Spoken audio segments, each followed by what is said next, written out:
Thank you, dear thing. I cannot call you human or animal or rock or leaf or element. I can call you universe. You have created us as angels. We are your angels.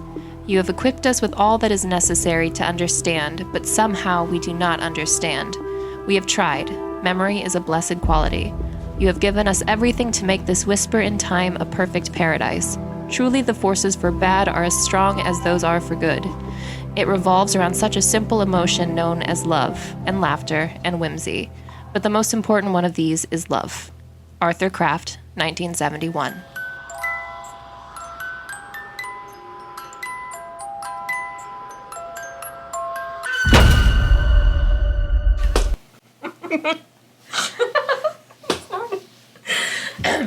This is Remnants. Thank you for joining us. Yeah, I'm Emily. And I'm Kayla. And we are very, very serious podcast hosts. Yes, we are. And on that note, I think we have a small confession that we have to make. It's required by law. Yes, to be honest with our viewers. Yeah. No, not viewers, listeners. Wait, who's that staring at us through the window? Cat, be gone. We love you, but goodbye. Okay. So it's been, almost a year since we've recorded an episode? Technically. Well, not technically. Yeah, it's probably been like 8 months since we've recorded our first 2 episodes. A year since we've come up with this idea. Yes. And a year since we went to the Sally House for the first time and did the Weston walk through the Ghost Tales of Weston. Oh my gosh. The Weston walkthrough goes spooky. That's how long it's been. I can't even remember what it's called. But that doesn't mean we haven't been working on the podcast. We've been working on it this whole time, and we may or may not have other episodes done. Yep. They're just not in order, because we skipped ahead. Because I don't know why. Well, we've just gotten really into doing investigations and going places, and then we're like, we need to actually record these, so we have all this content. We've got some killer EVPs, I think. Yeah, so like in the past year, yes, we have not been recording every episode, but we've become official ghost hunters and we're super good. Yeah. And we've like it's been a ride. It's been a ride. And we're like so good that we're like, are we lying to ourselves? I know, we almost think like we're too good to be true almost, but well, you'll have to be the... And I was going to say, now everybody's turned off this podcast and they're like, oh my god, they're not even popular yet and they're already too big for their britches. They literally just started and they played no evidence. Fakers. Yeah. Like, we are faking it so we make it. And in our minds, we have made it, even though we have not even released this podcast. You know, I'm a big believer in you have to, like, you put it out there and it will happen. Yeah, manifesting that we are going to be the greatest ghost hunters ever. So, I think we're off to a good start. We are. Yeah. And we hope you did enjoy our first 2 episodes. We do. We went back and listened to them to make sure that we still wanted to keep them as our first 2. And I think they're good intros into learning some about us and how we've evolved. They're very chaotic. A little bit. They might, I think we'll still be chaotic, but we've definitely changed our format with us having actually done investigations. And we've been learning, and I feel like each investigation we've done, we've learned a lot and gotten better. Yeah. And so hopefully that trend will keep continuing. I still can't talk too good, though. Well, I can't either, so... Why are we doing this? So why are we a podcast? We're here to torture everyone who decides to listen to us. Your mistake. All right, so what are we talking about today? So today we are discussing the Glore Psychiatric Museum in St. Joseph, Missouri. St. Joe is about 45-minute drive north of Kansas City, so still in the Northwest Missouri area. And we did a paranormal investigation there. I guess a little bit about what the Glore Psychiatric Museum is. It is a building of the former St. Joseph State Mental Hospital. A majority of the former mental hospital is now a state prison, but the 1968 building where the museum is located served as the hospital's clinic, surgery, and outpatient building for the patients. The museum is named for George Glore, who worked there as an occupational therapist. Glore started his collection in 1966 when he built life-size models of primitive 17th, 18th, and 19th century treatment devices for a Mental Health Awareness Week open house.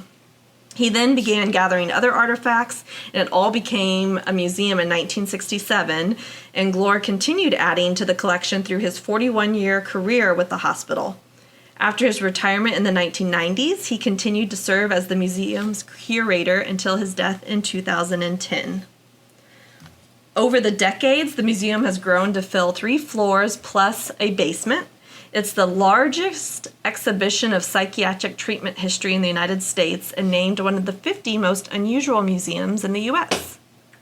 The museum's exhibits chronicle the 130-year history of the St. Joseph State Mental Hospital and also the history of mental illness therapy, including, straitjackets to cages to electric shock therapy to dowsing tanks and to ice picks for lobotomies. There's lots of objects in this museum. There are also a lot of displays, such as an exhibit titled Schizophrenia Through Embroidery, which showcases a woman's needlework who couldn't speak for over 30 years, but she communicated through words she stitched into fabric. The oldest display in the museum is from 1910 and shows 1,446 buttons, screws, bolts, and nails that were eaten by a patient and discovered during her autopsy. Mm-hmm. Yeah, that was really, and it was kind of designed into like a piece of art. It was unusual. Yeah, so on those, like, the embroidery thing, that really creeped me out, and like, it shouldn't have, because it's like a good thing, but like, it was different colors and it was sizes. And it just... Very manic. Yes, very manic. And then, the ingestion thing, it was yucky. Mm-hmm. It looked like what my cat leaves on the floor after she eats a hair tie. Yeah. And so that's just a couple. I mean, there's just a lot more really displays cool like that. There's a morgue in the basement. Mm-hmm. We did not take the morgue for a spin. I regret being such a coward. Yeah. The body fridge or whatever it's called. Well, they kind of freaked us out a little bit because so we went there. So this group called Apex Paranormal, they hosted the event, the ghost hunt, and we went on a Saturday night, and the previous night, Friday, they had also done a group, and someone. They accidentally closed the door all the way, and the person was locked in there for a while they tried to find the key. Absolutely. I would have died. I don't think I'm claustrophobic, but I would have definitely panicked. No. Like, I don't mind the small space if I know I can get out, but if the door is locked... I would have had to really done some meditation to not be freaking out. Poo-pooed in there. Well, you wouldn't probably be the first one. Politely. Well, they would have been dead for a while before they put them in there. That's true. So they probably would have had all their... How do you think morgues work? I don't know, and like, this one's almost done. Push them into the fridge. I don't know. I don't care to know how morgues work. I guess if it's fresh enough, it could. Probably you're right, though. I don't know the specific timeline. Now I want to look it up to make my Google that history. Could be a topic. History of morgues. How long? Never mind. Continue. So the Glore Psychiatric Museum, it's actually a part of a complex of St. Joseph museums, along with the Black Archives Museum, the St. Joseph Museum, and the American Indian and History Galleries, did that backwards, whose exhibits are featured on the second floor. And the second floor is where we had an experience. Yeah, the second floor experience was like very multi-layered. Yes. That was an interesting time. Mm-hmm. You're gonna have to wait to hear about it. Yeah, and we'll probably discuss more about objects and stuff being on that floor, but here in a little bit once I finish my, even though we've evolved as a podcast, I'm still going to talk about history. You need to see her right now. She's literally just got like her PowerPoint presentation out, and she's got her little pointer. She's taken over half my bedroom and just boop, boop, boop. Here's our history. We might have to start videoing us. Yeah, so we can actually have viewers now. Yes. See, I was just manifesting. You were. Hopefully you didn't manifest a stalker.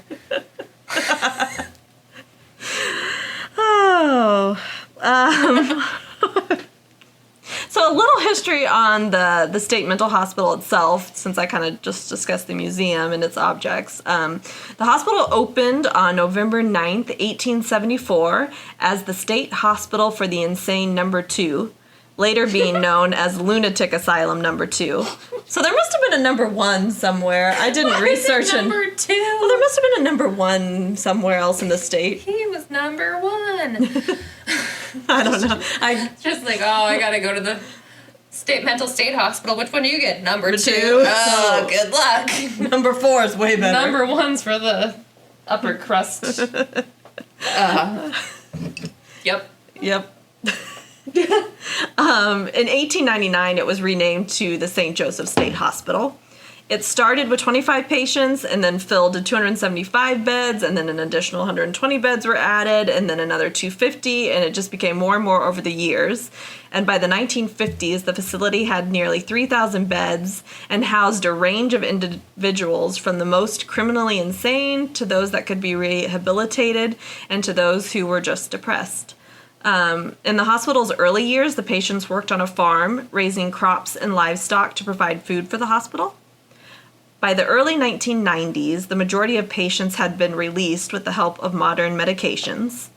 And in August 1994, the state of Missouri approved a bond that turned the complex into a correctional facility, and that is what it remains today.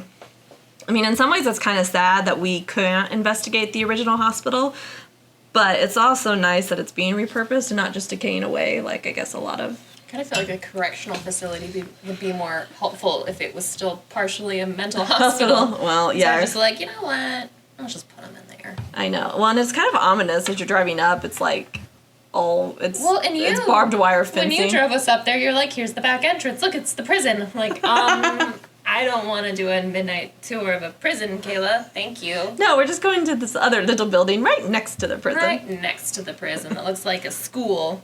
And there's tunnels connecting to an active prison. Great. Yes. Thank you. Well, I was getting to the part about the tunnels. They're actually like all underneath the campus. Obviously, they have the tunnels walled off so that we can't just go to the prison. But that's how they used to transport the patients and staff to keep them, during the inclement weather, and probably so they didn't run away also. Because my mom talked about... she grew up in St. Joe, and she said she used to, because the high school she went to is across the street, and so she would cut through the grounds of the state hospital, so it wasn't ever fenced in. It's actually kind of pretty. I don't know, it was dark when I was there. Yeah, I mean, I guess I've grown up driving by it, but... Grown up admiring the mental state hospital. Well, I guess it was mostly, I've known it as the prison. It's even worse. It's even worse, yeah. It is right in the middle of the city, which is kind of interesting. Yeah, I didn't, because I've been to St. Joe before, and I did not know that was a prison when we were first there. Mm-hmm. It's a very small area to have a prison, mm-hmm. but it's a small, just probably not anything too crazy big time, but yeah. It's interesting. It is interesting, so... Very strange history for that location. Yeah, I just feel like when you see a lot of mental hospitals being investigated, they're decaying and... I definitely had a different image of what that place was going to be before we got there. Mm-hmm. I didn't know the history at all until we got there. And I was like, oh, this is different than I expected, but it didn't disappoint still. Yeah. It was weird. Yeah. Really weird. Yeah. And like I said, the building we actually investigated was a 1968 building, so... the administrative building, basically, right? Right. And I think they did some surgery there, and it was outpatient. So, I mean... I'm not sure how much that building itself is haunted, but all of the objects that they have in there from actual treatments. Right. And I say treatments in quotes. So, I think it was maybe more haunted objects. Yeah, which is an interesting, concept to think about. There were so many... I mean, yes, it was a psychiatric museum, and that was a big part of it, was all the different just...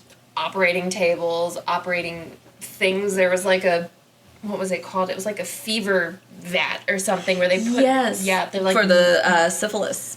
Yes, they had so they're just a bunch of mirrors, and you put the person in there, and then you just heat it up to an insanely high degree and... Get rid of the syphilis. Burn the syphilis away, I guess. They did say it worked mostly, but a lot of the patients came out with severe burns. Yeah. So yeah, I don't know. But I mean, they have all that, but then they also have like actual like Native American historical items, and they have Black History items. Yep, they have an entire room of dolls. Ooh, yeah. Which was I definitely got a picture of Emily in the doll room. She loved it. Yeah, it was my favorite. So there's all that. There was random rooms for everything, and just a bunch of different items and a lot of artwork. So I think I don't know if it was this hospital. I can't remember if it was this hospital specifically or if it was just a collection. Was big on art therapy for the patients. Yes. And that's kind of where the poem, I guess you could call it, that Emily read at the very start of the episode, that was from Arthur Kraft, who was a patient and an artist. Mm-hmm. Yeah, we liked pretty much all of his art. Yes. It was very interesting, very spooky, very cool, and I really like his writing, like a bunch. So yeah, there's so many things in there, and it's more like, it seems more likely that the items themselves would be what brought the paranormal activity to the Glore Psychiatric Museum, because the building itself shouldn't. It's 1968. It's not that old, and nothing really macabre happened there. Yeah, it's a very basic old building. It's like admin. Almost, yeah, looks like a school, like Emily said. Yeah, it does. It felt like one too, but there are places in that building that felt different, and they're not the places you'd think. Like when we went to the tunnels, I wasn't that creeped out. Yeah, you would think the tunnels would be creepy. I actually probably felt the most. I don't know. Second floor. The tunnels just felt very calm, and in a way, it's like they were just used for transportation of people. So I don't think anything creepy happened in there. Don't get me wrong. When the lights were out, oh, it was definitely scary. And Emily and I went off on our own down another corridor of the tunnels, and that was like being by ourselves. So that's right. That's where that really funny audio clip comes from. I forgot already. I had a small mental breakdown. She did.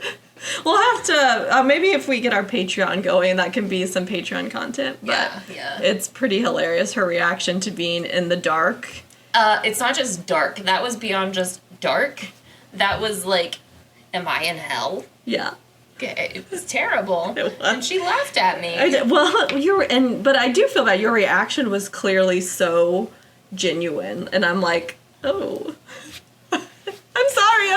I snapped at Kayla a little bit. Yeah, just turn on the fucking flashlight. And you did. And I did. It worked. So Emily does not like being in dark, creepy boiler rooms and basements. So I don't know why not. I don't know. One of us is more sane than the other. Wonder who that is. I think it maybe is you. Maybe the fact that I didn't mind being. You're like, this is nice. This is comfortable. They did talk about how they hear voices in the tunnels, and they also will often smell laundry. But part of me wonders, could that just be from the prison? I think so. Because it is walled off, but they can't totally wall off the pipes. So there is, like, some cracks, and I almost think those voices could be... That makes a lot of sense. And the laundry smell even could be just coming from the prison. Yeah. I'm not convinced that it's paranormal. And they did say, like, they see shadow people down there, but it is so dark. And a lot of the equipment they bring with them has bright lights. Mm-hmm. And it is so easy for...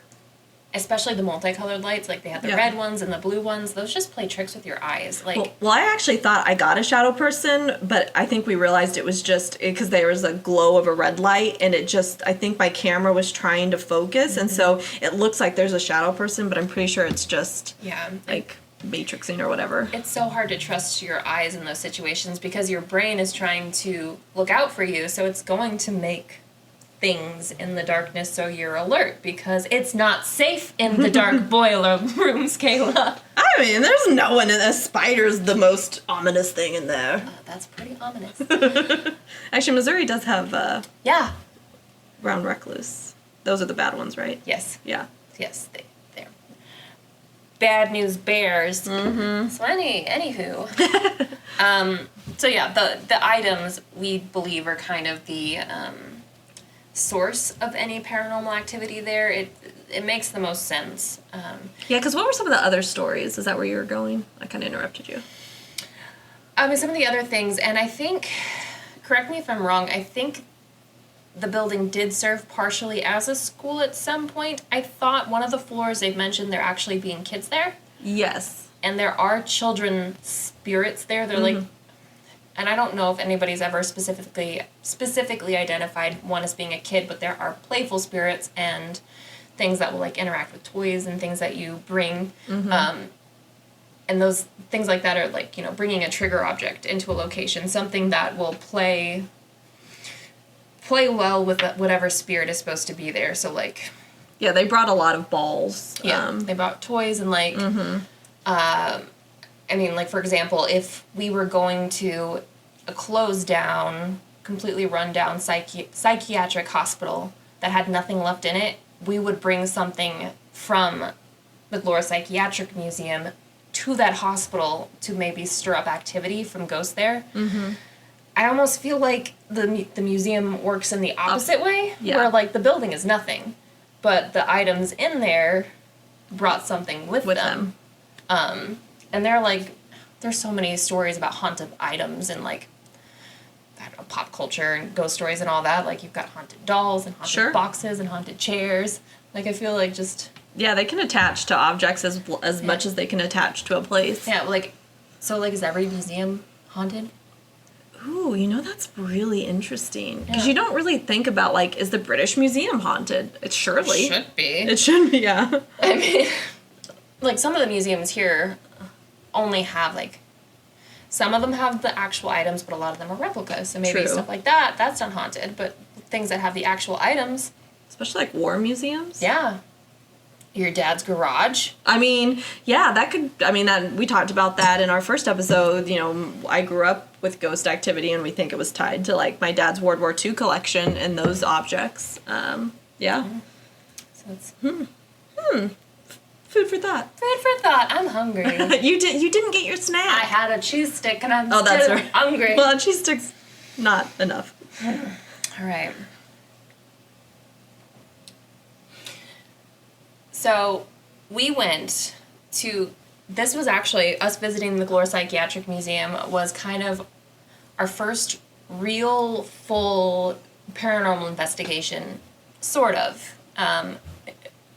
There were some problems as far as it being in a large group. Yeah, so I think there was like 27 people, and they split us up into groups of 9, and we were all far from each other, so there wasn't contamination, Not far enough. Poor Emily and I got stuck with the most annoying people. They're those ones that are like, every 2 seconds, they're like, I felt something, I see something. And I'm like, okay. You're not going to see something that often. It's pretty damn rare. And like, oh my God, it just got cold. Like, dude, we just passed under a vent. Yeah, the AC was on, like, so that's why the investigator, like, let Emily and I go off on our own. Because we were just hanging back and we were quiet. Oh my God, there was one part in the investigation where, we'll talk about it more, but we were on the second floor again, and we were she told us to space out around the hallway, and Kayla and I swear, we were like a mile away from everyone else tucked into this room. And then we were sitting there listening to people talking miles away and just like, I think we separated ourselves more than everyone else. So we like scooted on our butts closer to where everyone was, because like, oh, this is awkward. Yeah, everyone else was like lined up in the hallway on the floor, and we like had put ourselves in this back room. But a highlight of how annoyed we were was Kayla, while recording, constantly whispering, I'm gonna murder you and then there will be ghosts here. Yeah, I definitely incriminated myself a lot. And we had to play back audio to the whole group at one point. I know, and because I happened to be recording when we got this incredible EVP. Anyways, and so we played it back for the group, and I was so nervous. I was like, please don't let this be when I'm like... We'd have to play it off as a ghost. Like, we didn't say that. Oh my God. I'm gonna murder you. I'm gonna murder you. That was great. Oh. Yeah, but a cool part. But it was really the Apex Paranormal. They were awesome. They can't control who signs up for these events, but yeah, they were great, and they had all this equipment that we could use. I mean, Emily and I had our own digital recorder and an EMF detector, but they had a spirit box we used, which I don't know if we want to segue into that, but so it was cool. They talked about the devices and we got to use them all, which was really cool. Yeah, so they had all types of equipment. The one we used the most heavily, aside from, just recorders to record EVPs, which seemed to be overall the most effective. Mm-hmm. We had the most luck with that. Whatever we're getting, it seems like the most luck. But we did use a spirit box, and that was one I was really interested in kind of interacting with, because I've seen it in a lot of things, and I'm like, this is weird. Well, and that's on our wish list, yes. Forever, is we really want a spirit box. Yeah, but, I mean, I'm torn on spirit boxes. We got a lot of interaction with them. They're weird. So I wanted to do a little bit of more research into what they were and kind of some of the theory behind why they might work. And it doesn't really go that deep. Mm-hmm. So, obviously most people interested in paranormal anything are familiar with the idea of, what a spirit box is. They've been used very popularly. They're shown in ghost hunting shows, even in, video games like Phasmophobia, which I'm going to make you play at some point. Yeah. And we're going to record it. That would be fun. Great. So, the spirit box. The spirit box is basically like a ghost radio. It's a really stupid way to describe it, but that's what it is. So what it does is quickly jump through AM channels, creating a really loud, obnoxious white noise. So it's just constantly skipping. So it shouldn't stay on any one channel long enough for you to catch what they're talking about. It should just blaze past it. So the idea is if you hear a single word or phrase come through the spirit box, then bam, you've got a ghost. So basically it's like rah, rah, rah, noise, and then I'm a potato. That's a ghost, in theory. So the spirit box itself is actually really new. It was invented in 2002 by a guy called Frank Sumption. He's dead now. He had a heart attack. Oh. So, R.I.P. Frank. Frank actually only made a total of 182 of his boxes, and these types of spirit boxes are actually called the Frank box. Because Frank made it. He gave out these boxes as he saw fit, so that people could quote unquote hear the voice. I think he was a little cuckoo for Cocoa Puffs. I don't want to hear Frank's voice from his 182 magic spirit boxes, but whatever. There are only 97 of these original boxes still in existence. Oh. I'd be kind of curious if they're somehow more effective. Or less, because the spirit box that's popularized now is a modification upon the Frank box. Probably more. Yeah, probably a little bit more techie, yeah. I don't know the one. That's the layman's term for it. They're more techie. They're more science-based or something. I don't know. Who knows? Who knows? I'm less let you Frankie. talk. They're less Frankie. We're getting better.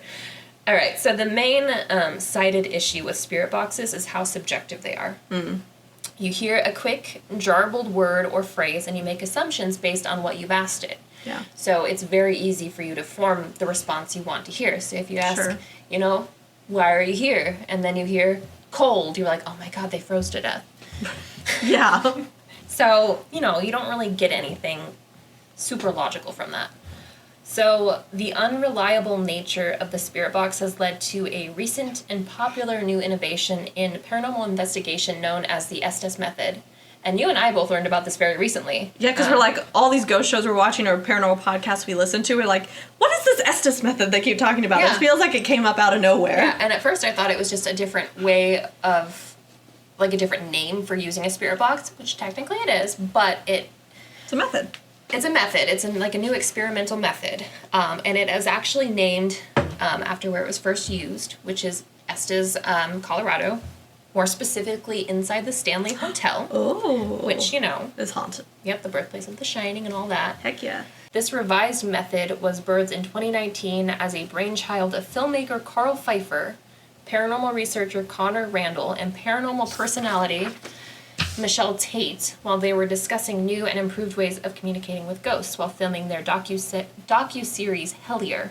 Oh. And side note, we really need to watch that docu-series. That would be interesting. Yeah, it's about a group of paranormal investigators who go to this dying, coal mining town, and they research some sort of, generation-spanning mystery. Oh, that sounds really interesting. And it's got like a ton of rewards and everything, so Well, I think it's on. we need to have a marathon night. We do. A docuseries. Yes. I'm very up for that. Okay. So what is the Estes method? Essentially, it removes the issue of the spirit box being too subjective by isolating the listener with headphones. So you'll have a questioner speaking to the spirits and asking all the questions, obviously, and then the listener announces what they hear on their headphones. And what they hear is completely free of, outside influences. Yeah. Ah. So, yeah, they hear all the normal things, but they'll have the voice, the sound, whatever phrases or words come through, and they'll hear them, and then they will say them, allowing the questioner to continue speaking to the spirit without influencing what is actually being heard. That's actually a really good method. Yeah. Yeah, it improves upon it a lot, and it kind of helps if you're talking to anything intelligent. If the theory works, it should make it a little less polluted by human error or confusion. Mm-hmm. And just hearing what you want to hear. Yeah. I mean, I'm not sure how much I believe in a spirit box. Yeah. In the theory, I think the Estes method does make it slightly more plausible. Mm-hmm. I think I would sooner accept information gleaned from that type of experiment versus just regular spirit boxing. Yeah. Even though I still find the concept a little questionable. Yeah. But we did have some really interesting encounters with it when we were at the Glore Psychiatric Museum. Yes. I know. I can't wait to share that because I'm kind of with Emily. I'm not sure how much I think spirit boxes are fun. I'm not sure how much I believe them, but a very specific question was asked and a long word that was very fitting. I don't know. It was very compelling that. But again, are we just... Are we hearing what we wanted to hear? It could have been anything, and if we'd asked a different question, would we have heard a different word? Yeah, or that same... Yeah, and then it would be like, that meant nothing. Yeah. Why would it say that? Well, we'll play it for you guys later, and you can form your own opinion, but... Yeah, so like an interesting thing that we did like a roving spirit box while we were there. Like we literally, the spirit box they had has a little handle, and you were just carrying it around the hallway. And we would like stay in a room for a bit, and then we'd move on. And then your spirit box is just there going. Yeah, that's what it sounds like. It is, yes. It is. It would be quite annoying to listen to for long periods of time. Imagine being a ghost and you're just like, I'm just trying to fucking be dead here. And you're like clogging up this motherfucking box, making all this noise. I'm trying to tell you to leave me alone, and you're like, oh, he's talking to me. Yeah. I mean, the room we were in, although we were then asking questions based on the room we were in, it all kind of fits, but... So, do we want to talk about the second floor now? Yeah. What happened there? Yes. Because that is our that's where things got for realsies, maybe. Or either... It's such a good EVP that we are a little skeptical of it, but... It's like... And I don't know if that makes us good ghost hunters or bad ghost hunters. We're like, it's too good. It's too good to be true. I want it to be true. We're like humble bragging. But like, there's just so many outlying factors. Should we set the scene? We should set the scene. So we had kind of already sort of talked about the scene where this was where Emily and I put ourselves at the end of the hall in a little room, and then we're like, oh wait, we're too far removed. Threatening to murder. Yeah. So we go back out into the hall. So everyone, there is 9 of us, Emily and I included, and we're all sitting in the hall. So I can see everyone. And, to add a little bit more detail, sure. The second floor was more specifically the general, like, American history floor, kind of. Correct. It did not have psychiatric objects on it. It was this was strictly a museum. It did have the dolls. And previously it was some part of the hospital. Yeah. I forget what the second floor was. I think that's where the kids were. Yes, I think you're right. Yeah. And to go along with this, I might be getting ahead of you. So the investigator that was with us, they had talked about Apex Paranormal, that they had previously gotten what sounded like an overhead announcement EVP. Like a hospital being like, paging Dr. Smith. Yeah, they were like arts and crafts lunch at noon, something like that. Like something Right. you'd expect to hear. In a hospital. Which is weird because it was never... It was a surgery center and Yes. outpatient clinic But yeah. and admin building. So it would have had a PA system. True. So I mean, schools have PA systems. That's true. So that is very important to what we ended up experiencing. So we were all spread out on the second floor. Kayla and I were kind of back near the, it was the African American history section, kind of in the back. We were kind of in the gallery area. And then there were several other people positioned throughout the hallway, and there were 3 different spirit boxes running at once. Yes. And I think the paranormal investigator was trying to kick things up because they'd had some activity on that floor prior, because we were circulating groups. And that was our last, so we went to 3 places, so that was the third, that was the last of the night, so I think she was trying to amp up. Yeah. So she was doing an experiment, having 3 spirit boxes going at once. Yeah, and the idea behind that is obviously the jumping between the AM channels to try to say something, but also it's very commonly theorized that electricity can help feed spirits and give them the energy they need to communicate. So running 3 of these at once could create, it's almost like a little remote Battery. Wi-Fi spot. Oh, what? Yeah. Like, here you go, you can log into my Wi-Fi if you need to say something. Uh-huh. And they did, potentially. Yeah, and I will say, from what I could see, no one else had, it was weird. I was the only one recording in our group. Well, no, and then the other lady, she had her She was recording on her phone. on her phone, so she did have her phone out, but everyone else was just sitting there. Yeah. So I didn't see any other devices out except for the other lady that was recording on her phone. Yeah, And I was recording with a digital recorder. I will say, I know we're doing a lot of leading up to what actually happened. I know you're probably getting like, just play it for us. It got to feel very weird on that floor while we were asking questions, and I don't know if it's because it was dark and it was kind of late and weird.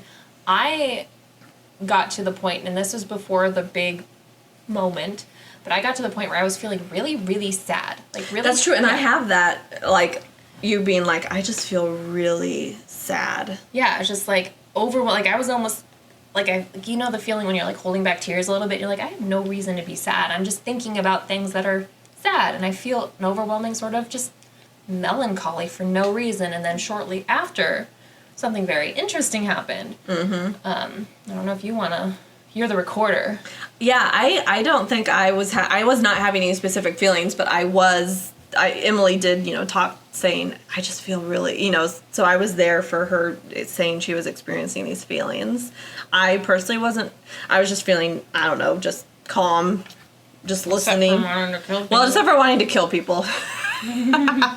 But I will say the group had calmed down by this point. I think it was probably midnight at this point. They were tired finally. And they were finally tired, and it was our third area we were investigating. So the group had calmed down by this point, and we're not talking nearly as much. There were still a lot of cold spots, and I had to refrain from saying, guys, there's an emergency exit right here. It opens to the outside. It's cold. But so I don't think there was any interference in that regard. I mean, the CVP, it's definitely not it's not someone talking. Yeah, we'll just play it, and then we'll talk about it after. Yep. So here we go. Enough for all of us to hear. And whatever they hear, they're going to announce it. Was that you told me just a minute ago? Yeah. Okay.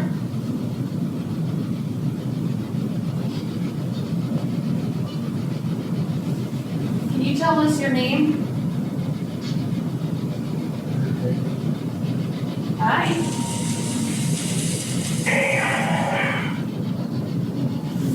What was that? Monique, was that you? No. Did you hear that? Monique, was that you? No. What the hell was that? What? That was weird. That was weird. It's like somebody was talking. That sounded like a speaker. Yeah. Yeah. There's nothing down there besides them? No, but my we are. Q2 meter keeps flashing. Did you guys do anything? We didn't No. do anything. But I am recording. It sounded like static. It didn't sound like it was over you either. I was thinking, It just said yes. It was very distinct. It almost Yes. it sounded like right there. It almost sounded like a hospital speaker. Yes. Yeah. Yes, it That's did. exactly what it sounded like. Heard what? And you said you are recording? I am recording. Perfect. We're probably gonna have to listen back to that. Okay. Cool. I thought it was one of these machine things. Okay, before we get into the EVP, I feel the need, because we just listened to it, so I'm like still crying from laughing so hard over how annoyed Kayla sounded. I am recording. You can, I didn't realize that.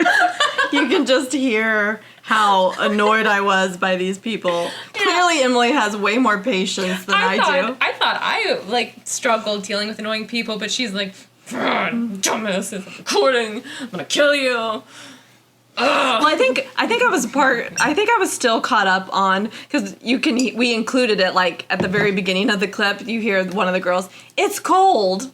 I feel cold," and you hear the investigator go, "Okay," Like, good for you. and I'm like, that was like the 50th time I'd heard Yeah, that. there was a lot of I'm cold. It touched me. Ah.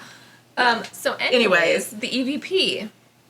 It's I think you could probably pick it out. It's that hospital speaker or speaker announcement. Yeah. And it did not sound like it came from the spirit box. It was so loud and clear. That's why, you can hear us in the clip. We're all like, did someone just play something? Yeah, and that was the most weird and authentic thing I've experienced in a long time. Like, it was, so to kind of clarify, there were 3 spirit boxes. They were being held by a person each, very close to them. So if that sound had come across one of the spirit boxes, it would have been very obvious to the person holding it. Right. And you can hear the spirit boxes kind of chiming in on the background when we first start the clip. The sound that came over Is so loud. And it's got that like, and then you hear a voice, which we can't make out what the voice says, but like, that is 100% what like an old-timey speaker announcement, like PA system. Yeah, and sounds I like. remember when we heard that, I got chills. I'm like, what is that? And that is kind of, and we'll play it again, but I will say that's why we were saying it's so good that we're like, is this real? Because it's too good. But the Apex Paranormal, what was her name that was Shannon, I with us? think? Shannon, yes, that was with us. She was like kind of calmly freaking out, and I think that's where She was very excited. She was very excited, and she was very excited when she learned I had recorded it. Yeah, we like literally all huddled while she played back on her little digital recorder, and Kayla was so proud. She was like flipping her hair over her shoulder and be like, I did it. I am the star pupil. I think part of my noise was like, why was no one else recording? Which actually that other lady was recording on her iPhone. She was. She played it later. We later found out, but But my digital recorder, I think, because I think it came through clearer than on her iPhone. But I don't know, but yeah, I was the star, because then we, as the group got together, the whole group got together right after, and we like played that for them through a speaker, and I like felt like I got called up to the front, and She did. She strutted her way up to the front and plugged her digital recorder into a little speaker, and she's like, here's what I got. but yeah, and so all of the Apex Paranormal people were like, wow, that is amazing. So they've been investigating for quite a while, and I guess we didn't really talk about them. They're fascinating because they all have a background in psychology. Yeah, that was. And then really cool. they all still like work in the field, whether they're nurses or therapists. And so then they just do this ghost hunting or paranormal investigating on the side. So they're all very, I guess, kind of tuned in to, psychology and such. So they're very credible in my opinion. Yeah, and I liked all of them a lot. Like, they seemed very logical and Yes. very calm. Like, they approached things from a reasonable perspective, and it wasn't like Yes. everything must be something. Right, and even as excited as Shannon got, she was not like, oh my god! Like, she was still calm. Yeah, so that was cool. When we got the CVP. So, yeah, we really want to do another investigation with them. But yeah, we'll play the EVP for you again. Hi.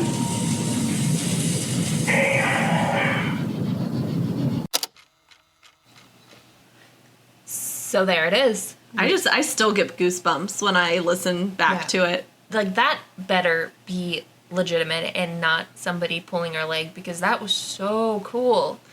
I mean, I was just like talking to Emily as we were listening to it again. I feel like if someone was playing a video, like you probably would have made the words Yeah. discernible. Like you clearly hear the like, and then you can't make out what's being said. So I don't know. To me, that kind of lends into the genuineness. And I do remember, actually, now that you said that, I remember talking about it on our drive back to Taco Bell, because Ghost Hunts are sponsored by Taco Bell. Yeah, we've made that our thing. Yeah. We were talking about it, and, like, if somebody chose to play audio to make people believe they'd heard a ghost, I don't feel like that would have been it. Right, because we didn't know, it wasn't until they were giving us, like, the history of the place when we were in the conference room before we started breaking off into investigations that we even knew that they had previously gotten a, like, PA announcement or PA system announcement, EVP, in the past. Yeah, and, like, we were so put off by it that I'm pretty sure I remember we were looking around that floor afterwards looking for a PA system. We're like, where did that come from? And there's there was not nothing. one. No. Nope. So, I don't know. I want to believe that legitimately was paranormal, because it was weird as hell. It was, and this, just the vibe, like, I mean, you Yeah. can hear, we're all like, what just happened? What was that? And, I mean, it's just, and it was so loud in the room, like, that was not coming from the spirit box. Yeah.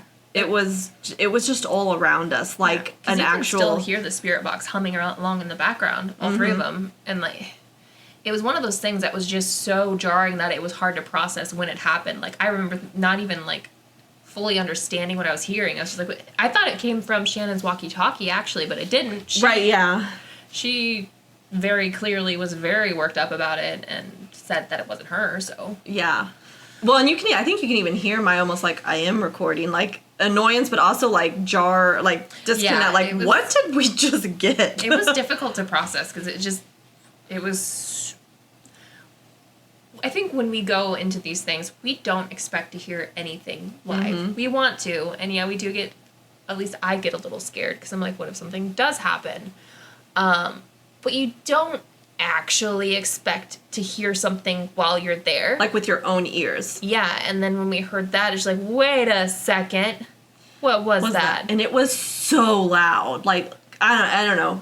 We're probably talking in circles at this point, but we're just so excited about it. It's just so incredible. And, I mean, you can make your own opinions about it. It's, yeah, I don't know. It's pretty amazing to So, me. now that we've played it twice, I'm going to say what I think it's saying. Okay. Ooh, yes. Literally, it just sounds like it's going, damn.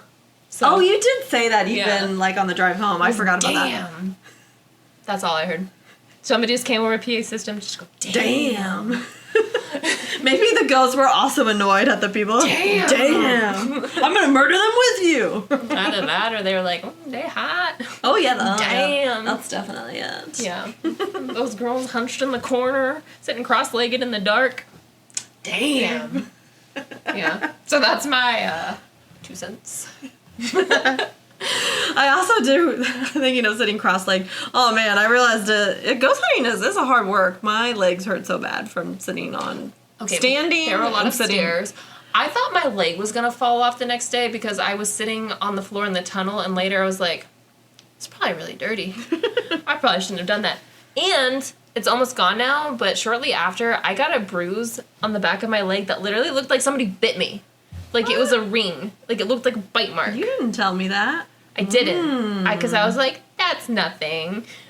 But it literally... Maybe the tunnels do have activity. And I remember, because I'd been rubbing at my leg a lot because it started getting itchy. Maybe it was a spider bite. If it had a ring around it. Well, it was a ring of bruises. Oh. Yeah. Oh, it like was you said, literally a bite. like a bite. blotchy ring of, like a person bite. Oh, that's Like, super I was- creepy. I think it's mostly gone, but I had like... I'm showing her my leg. Ooh, no, Not that leg. Not that leg. Oh, it's mostly gone, but it's like right there, and it was just... I was Huh. like... I definitely took a picture of it, I'll show you at some point, but it literally looked like somebody just like, nah. Oh, So I might have been that numb in is the creepy. tunnel. Well, But I'm also just like, I walked into a corner. that bit you. Yeah. A corner with teeth. And a very circular bite pattern. So, that is interesting. Who knows? Who knows? So, Damn. yeah, you guys will have to comment on our Instagram or, like, on Apple Podcast in the review, like, your opinion on... Oh, ow, Rogue. Oh, God. See, that is why I'm bruised. It's my cat. Your opinion. Or email us. Our email is podcast.remnants@gmail.com. It's kind of a weird email because every version of Remnants podcast at Gmail was taken. Just Rude. kind of weird because there's not really other Remnants podcasts. But anyways, podcast.remnants@gmail.com. You could email us your opinion on what you think of this EVP. Yeah. I don't know. I don't know what to think about that one. It was a very fun time. It was. So I guess we could go into also on the second floor, probably about 30 minutes later. So after this, we went back downstairs to the first floor to the conference room, and we all kind of like shared our experiences, and ours was definitely the highlight. That's where Kayla got to shine. And then we broke off into smaller groups of where people wanted to spend the last 30 minutes before we had to leave. So luckily this time we only had like 5 people with us. Oh my god, I just remembered something that happened. Oh, yeah. But we ditched the annoying guys and girl, but we still had another annoying lady, but she was a little less annoying than the 3 teenagers were. To me, at least. She wasn't constantly going, I'm cold, I feel someone touch me. No, but she spent like 10 minutes in the tunnel being like, there's somebody right here. Oh, she They're did. walking in circles around me. Oh, I'm waving my arm around like you can see. She also she asked weird questions. She'd be, like, how did you die? And I was being like, I don't think you're supposed to really ask that, because what if they don't know that they died? I'm like, what the fuck? Well, no, that's better than the one guy who was like, do you want me to open a window so you can leave? Yeah, that was like, what the hell? We can show you to the door.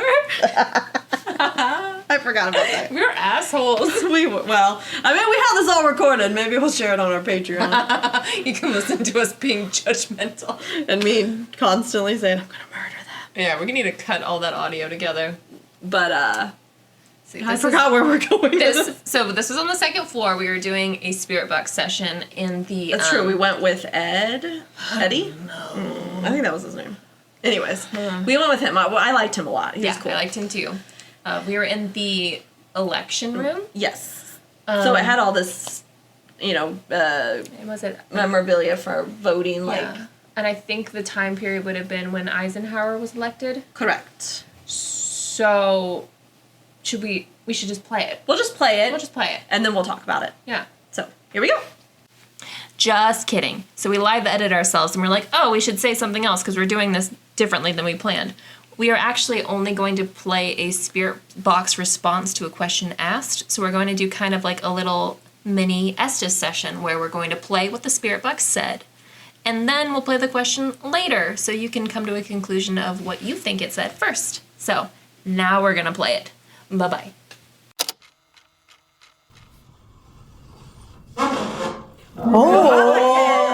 was as plain as day.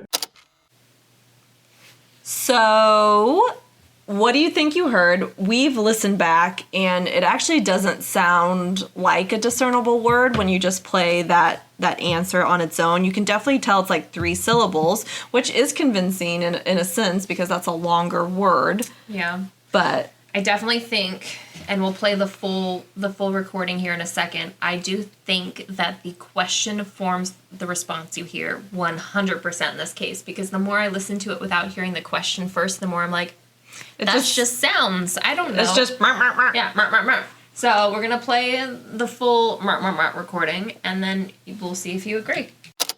Are you a Democrat or Republican? That was as plain as day.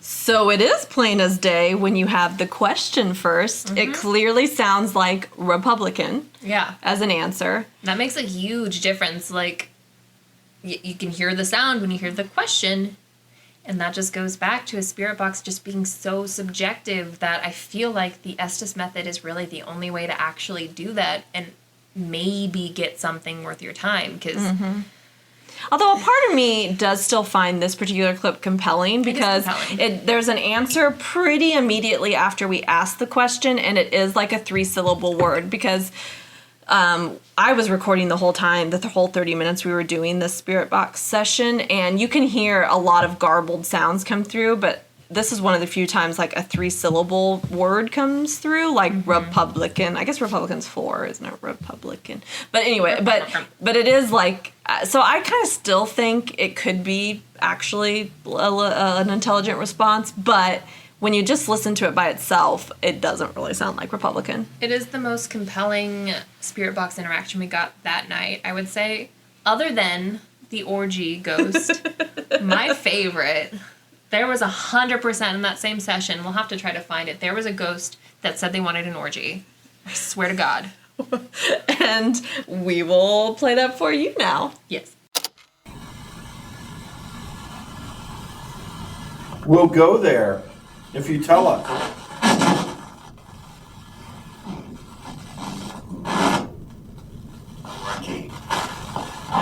Something? ORG? ORG, that's what I What's heard. ORG?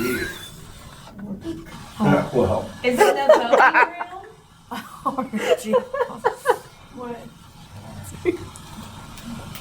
Oh, our operating room, maybe? Let's see.